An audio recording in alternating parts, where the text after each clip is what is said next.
సేమియా సగ్గుబియ్యం పాయసం చేసినప్పుడు సగ్గుబియ్యం దాంట్లో వేస్తారు కదండి పాయసంలో. అప్పుడు గట్టి పడకుండా చూడండి ఇలా జల్లెడలో వేసి నీళ్ళు వేసి కడుక్కోండి. జిగురంతా పోయింది చూడండి. ఇలా నీళ్ళు వేసి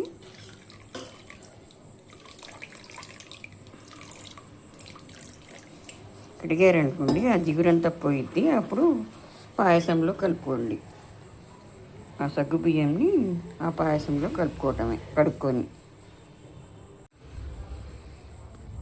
సగ్గు బియ్యం కడుక్కున్నారు కదండి, కడుక్కున్న తర్వాత సేమియా పాయసంలో కలిపేయండి.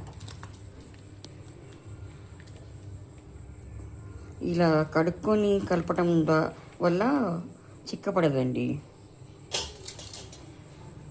పాయసం చిక్కపడదు, పలచగానే ఉంటుంది.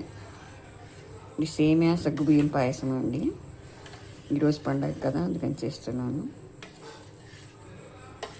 ఇలా మీరు కడుక్కున్నారనుకోండి, సగ్గుబియ్యంని కడుక్కొని వేస్తే ఈ పాయసం కూడా చిక్కపడదండి, పలచగానే ఉంటుంది, ఇలాగే ఉంటుంది, బాగుంటుంది. బెల్లంతో చేశానండి ఇది సేమియా సగ్గుబియ్యం పాయసం.